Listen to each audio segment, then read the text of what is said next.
Welcome to our comprehensive review of kyphoplasty outcomes for osteoporotic compression fractures in the thoracic and lumbar spine.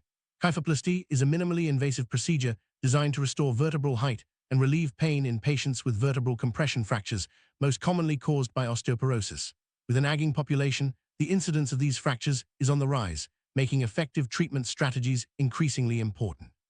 In this video, we'll explore the differences in clinical outcomes between the thoracic and lumbar regions, discuss the methodology behind the latest systematic review and meta-analysis, and highlight what these findings mean for patients and clinicians alike. Might wonder why it's important to distinguish between thoracic and lumbar spine fractures when analyzing kyphoplasty outcomes. The thoracic and lumbar regions differ significantly in anatomy and biomechanics, which can influence both the manifestation of symptoms and the effectiveness of treatments. Historically, studies have often grouped these regions together, potentially overlooking critical differences.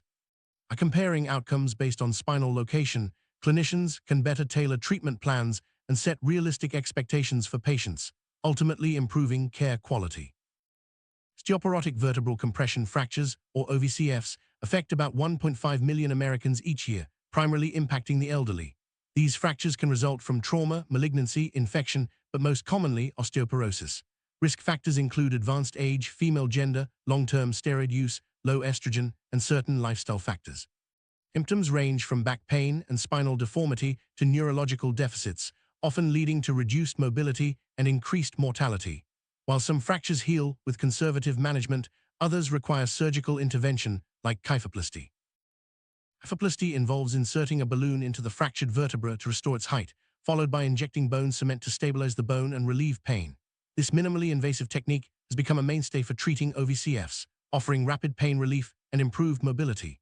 However, the procedure's effectiveness and complication rates may vary depending on whether it's performed in the thoracic or lumbar spine, due to anatomical and biomechanical differences. Compare outcomes. Researchers conducted a systematic review and meta-analysis, searching databases like PubMed, Embus, Ovid Medline, and Web of Science.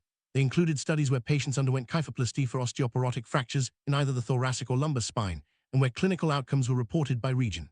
The review followed PISMA guidelines and used the ROBI and SI tool to assess risk of bias, ensuring a rigorous and transparent approach. Literature search yielded 1,164 results, which were screened for relevance and quality. After removing duplicates and applying strict inclusion criteria, 25 manuscripts were selected for final analysis. These studies spanned from 2003 to 2023 and included both retrospective and prospective designs, ensuring a broad and representative sample of kyphoplasty outcomes in both spinal regions. Included studies covered a diverse patient population, primarily elderly individuals with osteoporotic fractures. Both thoracic and lumbar cohorts were represented, with some studies focusing exclusively on one region and others including both. This diversity allowed for a robust comparison of outcomes and helped ensure that findings would be applicable to a wide range of patients. Researchers assessed a variety of perioperative and postoperative outcomes, including operative time, cement volume injected, pain relief, measured by the visual analog scale, or VAS, vertebral height restoration, kyphotic angle correction, and complication rates such as cement leakage and adjacent level fractures. By analyzing these outcomes separately for thoracic and lumbar procedures, the study aimed to uncover any meaningful differences. A notable finding was that kyphoplasty in the thoracic spine generally took longer than in the lumbar spine. The meta-analysis showed an average operative time of 56.4 minutes for thoracic procedures versus 43.1 minutes for lumbar ones. This difference may be due to the anatomical complexity of the thoracic region, including smaller pedicles and the presence of ribs, which can make the procedure more technically challenging. Amount of cement injected during kyphoplasty was slightly lower in the thoracic spine, 4.25 ml, compared to the lumbar spine, 4.61 ml. This likely reflects the smaller size of thoracic vertebrae. However, the difference was minimal, suggesting that surgeons generally use similar cement volumes regardless of spinal region, aiming for optimal stabilization and pain relief. Pain relief, as measured by the visual analog scale, was a central outcome in the analysis. Both thoracic and lumbar kyphoplasty patients experienced significant reductions in pain scores postoperatively. The average decrease was 5.49 points for thoracic and 5.59 for lumbar procedures, indicating that kyphoplasty is highly effective for pain management in both regions with no clinically significant difference. Restoring vertebral height is a key goal of kyphoplasty. Studies found that both thoracic and lumbar procedures achieved substantial improvements in anterior, middle, and posterior vertebral body height. Some studies noted slightly greater restoration in the thoracic spine, but overall, both regions benefited significantly, helping to correct spinal deformity and improve function. Kyphotic angle correction, which refers to the straightening of abnormal spinal curvature, was also assessed. Results showed that both thoracic and lumbar kyphoplasty led to meaningful reductions in kyphotic angle, with some studies reporting slightly greater correction in the thoracic region. This improvement contributes to better posture and reduced pain for patients. Cement leakage is a known complication of kyphoplasty. The meta-analysis found a higher average rate of cement leakage in the thoracic spine, 19%, compared to the lumbar spine, 13%. However, the overlap in confidence intervals suggests this difference may not be clinically significant. Anatomical factors, such as the shape of the posterior vertebral wall, may contribute to the higher leakage rate in the thoracic region. Another complication assessed was the occurrence of subsequent adjacent level fractures after kyphoplasty. The pooled proportion was 10% for thoracic procedures and 5% for lumbar ones. While the thoracic region showed a higher rate, the difference was not statistically significant. Factors like biomechanical stress redistribution and cement leakage may play a role in these outcomes. Review carefully assessed the risk of bias using the ROBINSI tool. Nearly half of the included studies were rated as having a serious risk of bias, mainly due to confounding variables. This highlights the need for more rigorous, controlled research to draw definitive conclusions about regional differences in kyphoplasty outcomes. Forming kyphoplasty in the thoracic spine presents unique technical challenges. The presence of ribs, smaller pedicles, and increased spinal curvature can make needle placement and balloon inflation more difficult. These factors may contribute to longer operative times and a slightly higher risk of complications in the thoracic region. Despite anatomical and technical differences, kyphoplasty remains a safe and effective treatment for osteoporotic compression fractures in both the thoracic and lumbar spine.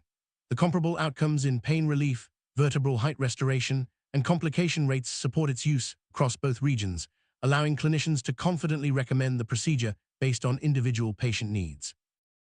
Selecting the right patients for kyphoplasty involves considering factors like age, comorbidities, fracture severity, and spinal region.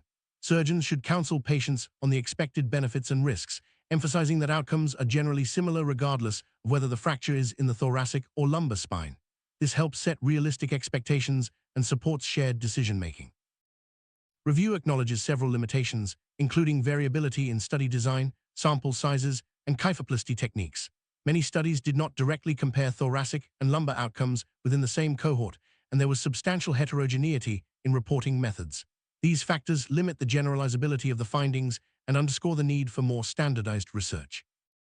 Future studies should stratify patients by spinal region and use standardized outcome measures to better understand the impact of anatomical and biomechanical differences. Prospective, controlled trials comparing thoracic and lumbar kyphoplasty within the same study population would provide more definitive evidence and help refine treatment guidelines. Summary: kyphoplasty offers comparable outcomes for osteoporotic compression fractures in both the thoracic and lumbar spine. Pain relief, vertebral height restoration, and complication rates are similar, despite some technical challenges in the thoracic region.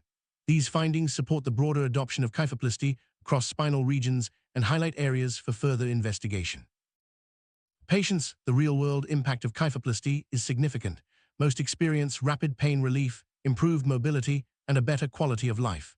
The procedure's minimally invasive nature means shorter hospital stays and faster recovery, making it an attractive option for elderly patients with osteoporotic fractures. While kyphoplasty is generally safe, clinicians should remain vigilant for complications such as cement leakage and adjacent-level fractures.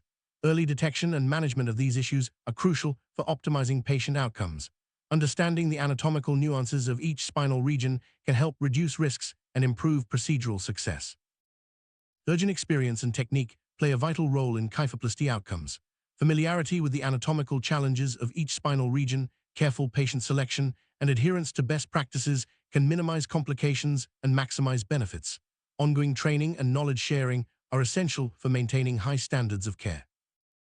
Educating patients about the procedure, expected outcomes, and potential risks is key to successful recovery. Providing clear information and ongoing support helps patients feel empowered and engaged in their care, leading to better satisfaction and adherence to post-procedure recommendations. Recent advances in kyphoplasty, such as improved imaging guidance and new cement formulations, continue to enhance safety and effectiveness. These innovations may help further reduce complication rates and improve outcomes, especially in anatomically challenging regions like the thoracic spine. Optimal management of osteoporotic compression fractures often involves a multidisciplinary team, including orthopedic surgeons, radiologists, physical therapists, and primary care providers. Collaborative care ensures comprehensive assessment, appropriate intervention, and effective rehabilitation, maximizing patient outcomes. As the population ages, the burden of osteoporotic fractures will continue to grow. Ongoing research is needed to refine kyphoplasty techniques, identify patient subgroups who benefit most, and develop strategies to prevent complications. Future studies should focus on direct comparisons between spinal regions and long-term outcomes. Conclusion: kyphoplasty is a valuable treatment for osteoporotic compression fractures in both the thoracic and lumbar spine. The procedure offers significant pain relief, restores vertebral height, and has a manageable risk profile. While some technical challenges exist, especially in the thoracic region, outcomes are generally comparable. As research evolves, clinicians can continue to refine their approach and provide the best possible care for patients with spinal fractures.